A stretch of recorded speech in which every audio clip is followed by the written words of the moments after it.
पास वतन में भोग लेकर के पहुंचे। आज जैसे ही वतन में गई तो देखती हूँ बाबा कुछ कर रहे हैं, कुछ देख रहे हैं। बाबा के आगे कई प्रकार के पत्र रखे हुए थे, कुछ किताबें भी दिखाई दे रही थी, कॉपियाँ भी दिखाई दे रही थी। तो मैंने बाबा को कहा कि बाबा आज सवेरे सवेरे आप क्या देख रहे, क्या कर रहे हैं? तो बाबा एक सेकंड हमारी तरफ देखते हुए कहने लगे कि बच्ची, दुनिया में टीचर होता है ना, वो टीचर क्या करता है? जो बच्चे पढ़ते हैं उनकी किताब कॉपी को भी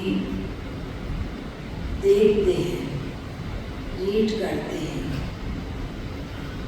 इस बच्चे ने कितना लेसन किया है, कितनी पढ़ाई पढ़ी है, कितना लिखा है, वो सब चेक करता है। तो आज बाबा भी वतन में अपने बच्चों का यही चार्ट देख रहे थे। चारों तरफ के सिर्फ यहाँ के भी होते हैं। जब बाबा कोई दृश्य दिखाते हैं तो बाबा के सामने सभी जगह के ब्राह्मण बच्चे नजर आते हैं। तो बाबा कहने लगे, जिस प्रकार देखो बच्चे इम्तिहान का दिन नज़दीक होता है तो कई बच्चे बहुत जल्दी अपनी बुक को, किताब को पढ़ के पूरा कर देते हैं। कोई लिखने में भी बहुत होशियार होते हैं, कोई थोड़ा ऐसे ही खेल पाल करके पूरा कर देते हैं।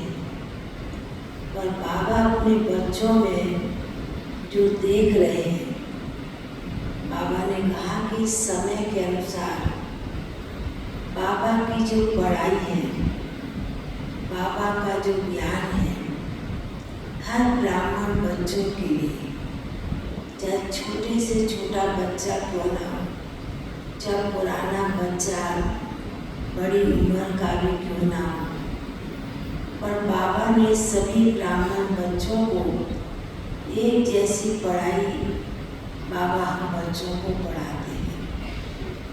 तो बाबा कहने लगे कि बच्चे भी नंबरवार होते हैं, पर हर एक के कर्म से, हर एक के पुरुषार्थ से, हर एक की पढ़ाई से, उसके व्यवहार से मालूम पड़ता है कि इस बच्चे में किस प्रकार के मैनर्स हैं।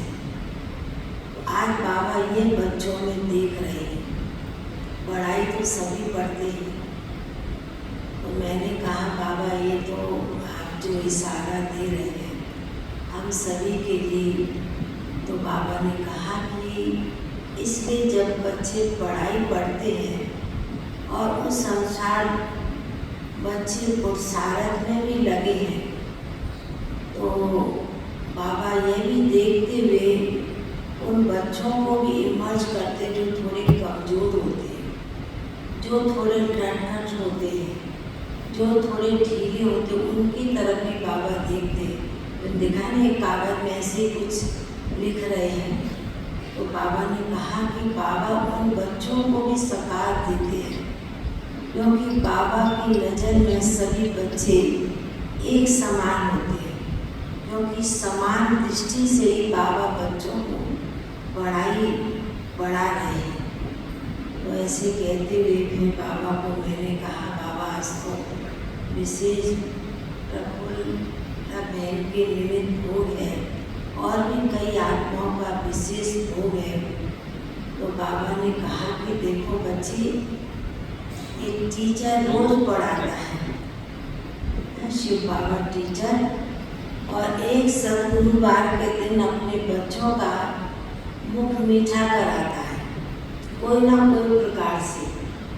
तो बाबा ने कहा कि देखो, मंदिरों में भी जो प्रथा होती है वो फल और फूल की होती है। कोई भगवान के आगे खट्टा फल नहीं रखता है, मीठा फल ही रखता है, और फूल भी बहुत सजाते हैं। तो बाबा ने कहा ये तो स्थूल बात बाबा सुना रहे हैं, पर बाबा अपने चैतन्य फूलों को देखते हैं कि मेरे बच्चों में कितनी खुशबू है। और मीठे बच्चे तो बाबा रोज कहते हैं, जो बाबा बच्चों को भी मीठा बनाता है, और बाप खुद भी उतना ही मीठा सैकड़ीन है।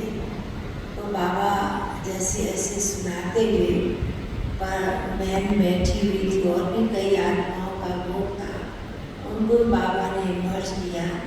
तो बाबा ने कहा कि देखो बच्ची, इस बच्ची ने भी अपने जीवन में, अपने पुरुषार्थ में, अपनी सेवाओं में कोई प्रकार की कमी नहीं की। हर प्रकार से अपने आप को भी संपन्न बनाने की कोशिश करती रहती थी, लगी भी रहती थी।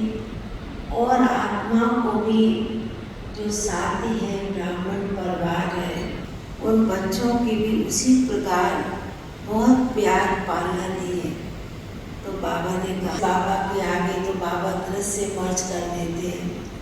बाबा ने कहा कि देखो, जड़ फूल को भी बहुत प्यार से संभाला जाता है, उसको बहुत प्यार से तैयार करते हैं, पर उसको सजाते हैं। तो इस बच्ची ने भी अपने चैतन्य फूलों को, बाबा के बच्चों को उसी प्रकार बहुत अच्छी तरह से प्यार पालना दी है। बाबा के सेंटर्स भी जिस प्रकार चलाए हैं, सेवा भी की है। तो बाबा ने कहा उसका रिटर्न तो बच्ची को बाबा नए जन्म में, नए चोले में देगी। तो बाबा ने कहा कि विशेष संगम युग है बच्चों के लिए।